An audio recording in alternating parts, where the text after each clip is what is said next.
Welcome to the Heartland Cycling Network. We've got an exciting guest today. At least I hope he's exciting. But anyhow, as a friend of mine that I've known for quite a while, Mike McGee, and as you can see, he's with the Bellevue Bicycle Club. So we're going to talk a little bit. What's your current role with the club? Currently, I am vice president of the Bellevue Bicycle Club, and that entails handling the membership and other duties assigned by the president, or filling in when the president's not there, and just kind of do a little bit of everything right now. Yeah. Well, you've got something else coming up. We'll talk about that in a minute here. What motivates you about cycling? You've been cycling for quite a while. I got to thinking earlier today. There has not been a time in my life that I haven't had a bike, and some days, some years were more active riding than others, but I always had a bike. I grew up in Fremont, Nebraska, where it's nice and flat, and I rode all over town. You know, my mom was a big cyclist, and I just always enjoyed it. I used it for transportation a lot in the summertime, and cycling for me, I kind of count it as my therapy, because when I go out and ride, I clear my head, I look at the nature, see things that you're not going to see from the highway or the roadway, the fresh air, the exercise, all that combined, then the camaraderie that comes with cycling. It really is an opportunity to really focus on a lot of health issues, mental health, physical health, and a lot of fun. Yeah. Oh, okay. Yeah. Well, I know that's what motivates me too. But, you know, I think that motivates a lot of people. Yeah. I think the therapy and communing with nature, if you want to call it that. But there's the rush too, if you want to call it that, of getting out there and riding. Yeah. And I know that as time has gone on, I first started out 5 miles. Boom, that was it. Yeah. Then I started doing 8 to 10, then 15. Then now it's like if I don't do 25, I don't feel like I've been out on a bike. Yeah. So. Yeah. But. Yeah. No, in the cool weather, I've got my bike in a trainer in the basement. And I'll go down and ride, and it fulfills a lot of the need of just the exercise, thinking about being on the road, and it really does. It makes a huge difference in my overall thought process. Yeah. So. Okay. Well, the club has got an event coming up. It's a rather big event. It's a big event. Tell us about. It's called the Ride of Silence. Tell us about that. The Ride of Silence is it's an international event that takes place on the third Wednesday of May every year, beginning at 7 o'clock, and it is a ride to remember those who have been injured or killed in motor vehicle bicycle accidents. And it's to remember those people, but also to remind motorists that they need to share the road. Right. And to make that awareness. We do, obviously the springtime is big. People will start being out on the road more mid-May as the weather warms up for the rest of the summer, but it really is to remind to share the road. But it's a solemn event. As we do the ride, there's no talking in the pack. There'll be a short program before the ride takes off, and once the ride starts, we really want people to not communicate loudly. We want to make sure our ride is safe, but it is truly a solemn event. We want to make sure that decorum is kept. So this year, that's going to take place on, I believe, May 17th? May 17th. At 7 p.m. 7 p.m. Where? Beginning at the Twin Creek Trailhead at 3602 Rainier Drive in Bellevue. The City of Bellevue has been a great supporter. City of Bellevue, Mayor Rusty Hike and the City Council just last week unanimously approved the amendments that we needed to get the ride approved and the proposal. And just the Bellevue police have been phenomenal. So what do? They escort us. This ride is escorted so that it's done on highways and roadways and make sure everybody's safe. But they do a phenomenal job to escort us from the trailhead over to 36th Street, down, and we'll cut across the businesses to 42nd to Highway 370, and we'll take up one full lane of traffic on Highway 370, and being escorted by the police. We'll go to Fort Crook. We'll go north on Fort Crook, go to Chandler, do a U-turn, and come back. The total ride is about 14 and a half miles. Okay. At a pace of about 10 to 12 miles per hour. So it's pretty good for just about anybody. Just about anybody. E-bikes, any kind of bike is welcome, as long as you can keep that pace. We want to kind of keep the group fairly close together. So who can ride the bike? Is it just BBC members? Nope. Or Anybody who wants to ride and recognize those who have been injured or killed, and to remind motorists to share the road. Yeah. How many people have traditionally been part of that? Last year we had about 70, and I believe it was 2019, just before COVID, before I was in the club, there was about 110. Yeah. So, unfortunately, there was a fatality accident in the Omaha area already this year. It was January 6th at Saddle Creek in California. A gentleman was hit by a truck and was killed. And so we'll pay a little special homage to that individual. But it really goes to show that, and we think in January, there's not a lot of bikes out normally in January. No. This was on the street, and it was dark, it was nighttime. So there's maybe some factors there, but it's one of those things that you want to draw awareness year round, because as you and I both know that, we'll put our clothes on, we'll go out in the cooler weather. Yeah. But you have to be aware of what's going on. Well, I think that's important for anybody that is a bicyclist, is to be aware of what's going on. Get that eye contact with motorists when you come up to an intersection. I think another thing that the club has been good about promoting, especially recently at the Omaha Health Expo, was bicycle safety and the need of people putting on daytime running lights. Right. Using lights, even though they're not riding at night, have lights going and flashing, so that it can make it a little easier for you to stand out. Yeah, well, especially if you're riding on a street, when you look at traffic conditions today, there's a lot of distraction. Drivers have phones going on. It's just, they're not as focused as they were back in the day before we had all the different things. I think when I started driving back in the mid 70s, it was just, you didn't have the things to distract you driving. You were more aware.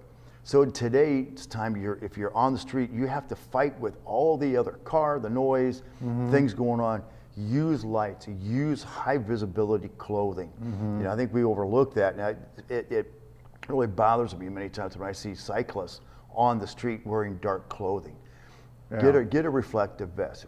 Get lights. Lights are not that expensive, and you have to do it safely, because what you don't want to do as a cyclist is put a motorist in the position to have an accident, cause your injury or your death, when it could have been avoided by taking a few steps of precaution. How long has the club been doing this ride, do you know, offhand? Since about 2013. Okay. And so it's been a number of years. The actual event started with the Ride of Silence back in 2003, and it resulted from a traffic accident in Dallas, Texas. A gentleman who was an avid cyclist was killed early in May, and a couple weeks after that, they had a ride to remember him, and it took off from there. So this year will be the 21st year. Actually, I guess it would have been 2002 that it took place. This will be the 21st year that it's taken place. Okay. And it's last year where there are 226 locations, 45 states, 12 countries, 4 continents, and 0 words spoken. Wow. Because we want it to be a solemn event. Yeah, okay. And I know during COVID there was a year, I think a year or two maybe, that the BBC didn't do it just because of what was going on, but we encourage people to still go out and ride and do it that same day, but they may be doing it individual versus as part of a group. Yeah. So, okay. So yes, anybody can ride with us, and we encourage them to come out. And I think it's important that we get a lot of people. I think there's strength in numbers. Yeah. So if we get a good turnout this year, I mean, it just brings more visibility to cyclists on the road, and that motorists need to be, according to Nebraska state law, 3 feet minimum from a cyclist. And cyclists can be on the road, they should be riding where? Well, looking at state law, and it's a reminder, if at the 35 miles an hour or lower speed limit, if the cyclist can keep up with that speed, they can ride in the lane, taking their position as a motor vehicle would. But if they can't keep up, or if it's a faster speed limit roadway, they should be on the right-hand side. That basically, if you divided the lane into thirds, it should be in that right third lane, and give room for the cars to pass them safely, again with that 3 feet. But they should be on the right-hand side, not in the curb or in the ditch area, but in that right third of the lane. Right. What if they have to turn left? There you go. That is a challenge. Then they just have to prepare and slowly move over. Right. And use the hand signals. One of the things that we forget a lot of times too is hand signals when we're cycling. Yeah. Utilize them and let people know, let the surrounding vehicles know where you're coming. But just slowly move over as it's safe. And that as any, like you would in a car, as you would merge as vehicles allow you to, you have to merge in the same way. Cyclists have to remember that when they're on the roadway, that they have to follow the same rules as a motor vehicle. Yeah. I always said that as for a bicycle, when you're on the roadway, you have to follow all the rules that a car does. Bicycles can operate on sidewalks in Nebraska. Okay. And if you operate on a sidewalk, you have to operate in the manner as a pedestrian would. So based on your environment, you have to adapt. And that's incumbent on the cyclist to understand that and know that. And then go from there. Yeah. All right. So, are there any goals this year for the Ride of Silence that? Just to raise awareness. It's again, having had a fatality in Omaha area. We want to make sure people are aware as warmer weather becomes, hopefully soon. Sooner. You'll see more kids out. We want to make sure that the kids are safe, that cyclists make themselves aware as making themselves visible to vehicles, and drivers. Please, drivers, pay attention. I know last year there were several youth that were hit by cars. We were fortunately no fatalities, but that's a lot of trauma on a young person who had been hit by a car. Even for adults who've been nearly hit by cars, it shocks you, and that's something that we don't want people to go through. And so that joint area between cars and bicyclists all have to do our due diligence to make sure that we're paying attention and watching out for each other. Right. I know I did a study or did some research a couple of years ago, and I was just trying to figure out something about trails and bicycle accidents, bicycle accidents. And this one year, I don't recall specifically what year it was, but there were about 188 deaths, cyclists that were killed by a car, motor vehicle. It could have been a truck, could have been whatever, and that kind of accident. And one thing that really stood out, which I thought was kind of amazing, is that I think only 10 people were wearing a helmet. So, it's one of the things that I know I go out and ride, and I know I don't think I've ever seen you without a helmet. I've had a couple close calls, and fortunately I had my helmet on and protected. Growing up as a kid, we survived. We survived. But I look back and think that how easily we could have been seriously injured. And the number of times that as an adult I've been riding and have fallen, or not even fallen, you bump your head against a wall or a tree branch or something that's hanging. You don't think about that, and you still could get hurt that way too. So absolutely, it's a cheap protection. It's a cheap insurance. It's a lot less expensive than your copay for an ER visit. Go to the hospital and see what they charge you. Or just So it's one of the things I like to say is better to be wearing a helmet and never need it than need a helmet and not be wearing one. Well, a year ago at the crane ride in Grand Island, a bunch of us went out to the Stewart Museum. They did a crane ride to look at the Sand Hill cranes. We had one of our club members take a serious fall, and he was hurt in many locations, and one area that was not injured as severely as it could have been was his head. He cracked his helmet, and had he not had that helmet on, he would have had a serious head injury. And the reason I know is I was there with him when it happened. He had a severe hip injury. He had some broken ribs and long rehab and surgery since then. And he's thank goodness he's back riding. Yes, he did the crane ride. He did the crane ride. Okay. And successfully this year. But it's been a rough road. And one thing that was protected was his helmet. So when somebody's going to be doing the ride of silence, they have to be wearing a helmet. They have to have a helmet. And they have to have lights. Lights aren't a requirement. Helmets are a requirement. Helmets are a requirement. Helmets are a requirement. Lights are optional. Lights are strongly encouraged. Because if we were going to be on the road without police escort for this event, I would want people to have lights on. Absolutely. Just because cars get used to seeing bike lights, a variety of lights. Cyclists get used to using their lights in those environments. And so it's just a good re-emphasis for everybody to say, hey, we're here, we're going to be around, watch out, so we all can enjoy and have a good time. Okay. Well, you're vice president of the Bellevue Bicycle Club. Let's do a little shift here and go into the BBC. Yeah. How long has the BBC been around? Since I knew you were going to ask me that question. I got my list of notes here. It's about 20 years almost. I do. Where'd my list go? There it is. Since 2003. 2003. There you go. Thank you. Right here. This is the trail etiquette brochure that the club actually does. That was actually nicely printed up by Trek Omaha on our behalf. So, so it's got some information on the club, but it's got a lot of things about trail etiquette. And one of the things you were talking about before was hand signals. There's hand signals that are in here, so that's important. Vital. But even when you're on the trail, people think, if you're on the road, you've got to use hand signals. But if you're on the trail and there's other cyclists, use hand signals so they know where you're going.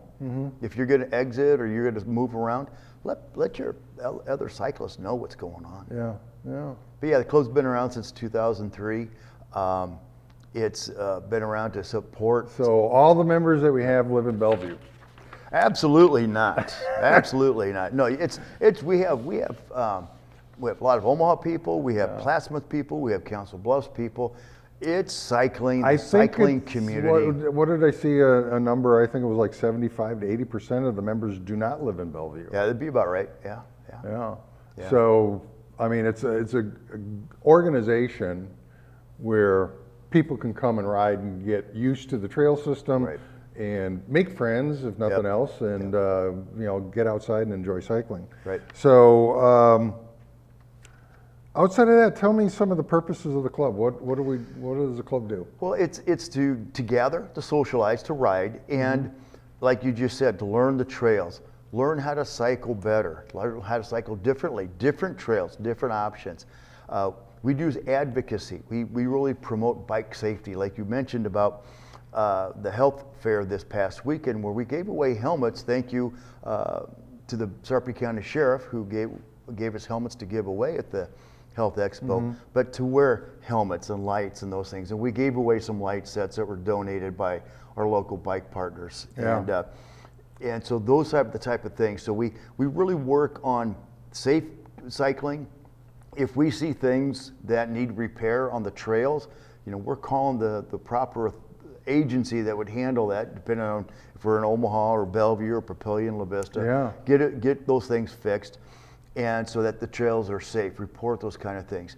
And just encourage each other. It's an opportunity to socialize, to meet other cyclists. A lot of times we'll have our Saturday morning coffee ride, which is open to anybody to go out. And as you say, we pro-caffeinate. We don't procrastinate. We don't procrastinate, we're pro-caffeinate.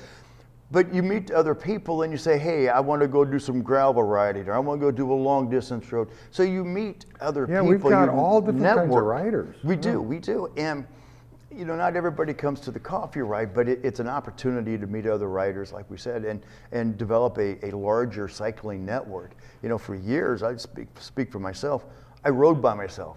I didn't know anybody else. And I kind of got old. And then I found the club a couple years ago. And I was like, wow, there's a whole bunch of other people out there. You know, we do our Saturday ride, but we do other longer rides, and other groups are going to other parts of the Midwest. And we have a list on our webpage of rides in the Midwest area that we're not sponsoring, but we want to let people know that if you want to go down to the Cottonwood 200 in Kansas coming up in a couple months, where you can go do that, or there's rides in Wisconsin and just anywhere around the Midwest. We try to track that so people are aware that there's great cycling here in Nebraska, but there's a whole lot of other fun places to ride. Yeah, well, and I know if you want to call it, there's the regular rides, the coffee ride on Saturday, and I think there's another ride that's done during the summer, like a Sunday afternoon ride, which is very casual. One thing that you might want to add is, what does a no drop mean? Perfect, that's a great question. No drop means that we don't leave anybody behind.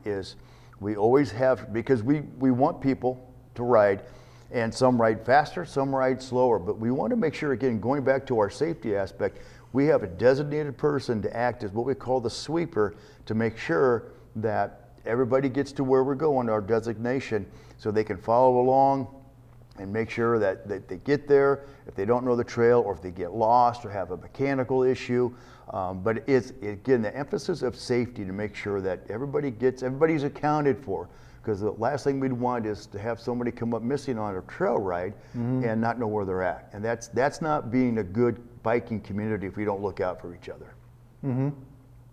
Okay. So yeah, so the Sunday afternoon rides, we do it every day, or every Saturday morning, or nearly every Saturday morning. Yeah. We've done a few in the cool weather. But starting in April, I believe it is, we will do one Sunday afternoon a month, and we will go back and forth between the Green Street locations, the one in Papillion and the one in Exarban, and we'll do maybe 10, 15 mile ride, depending on the wind, depending on the heat, but just a short ride just to get people used to riding, ask questions, opportunity maybe for some families to join us, some younger folks. We'd love to get some kids involved, and I always say cycling is a great family activity. Again, we don't have to go fast. We just have to be out there and enjoy it. Well, and I think that kind of ride gets people exposed to the trail system, and maybe some places they've never been before. They've never even known that they could even ride to those locations. Right. So there's some other rides, obviously. I think there's like a Labor Day and Memorial Day. Memorial Day ride, a Labor Day ride. In the fall. And in the fall, we'll go down the Wabash and look at the fall foliage. And I know 4th of July, we're going to promote the Seward Firecracker 500. Okay. Or 50, really. It's only a 50-mile ride. Okay. But that ride comes up. I know a lot of BBC members do that. And I think Lincoln has something called the Heat Stroke 100. I think there's some of our club members go down there. Just the name scares me. Well, it's 100 miles. And it's called high. And it could be 100 degrees. Yeah. So. But I think also another trail ride that I know of that the club has done is the High Trestle Trail over in Iowa. Yeah. And if people haven't been out to the High Trestle Trail, it is really kind of nice. It is a rail trail. See, this is one thing that the club likes to do, is some of those trails that are maybe more unique, but at the same time, they're not so challenging that you can't do it. Right. That's a rail trail. Rail trails mean that it's a converted railroad. Railroads don't have a lot of ups and downs. So they get a little bit, but it's minor. Yeah, it's minor. Yeah. You might feel it a little bit, but the High Trestle, the fun part is seeing it during the day, and then also seeing it lit up at night. Yeah. So you get to see that both times, both ways in one ride. Yep. In one day. In one day, yeah. If you hit the right time of day, you got, obviously it's night. Yeah. Well, and I think those are held later in October after Right. daylight savings time has gone away. We're back on standard time. So sunset's a little earlier, and that also makes a big difference. So.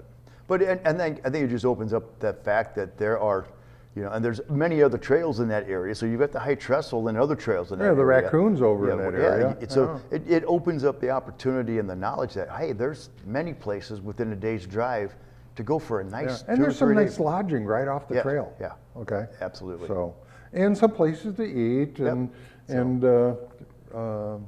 rehydrate. Yeah.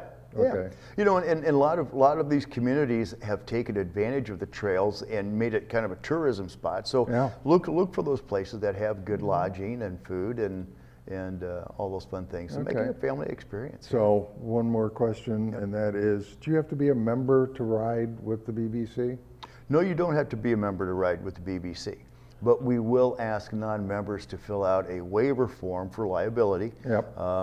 You know, we have to cover our just cover be our safe. aspect, be safe, and that way people know what they're getting into. But no, we encourage people to come ride with us on a Saturday morning or one of our other events. Test it out, check it out, see if this group fits for you. Yeah. Maybe this is the group, but we have a wide range of members with skill levels and desires to ride differently that you probably can find a group to go ride with somewhere. Okay. Well, Mike, I really appreciate you coming on the show today and telling us and talking with us about the Ride of Silence and also about the Bellevue Bicycle Club.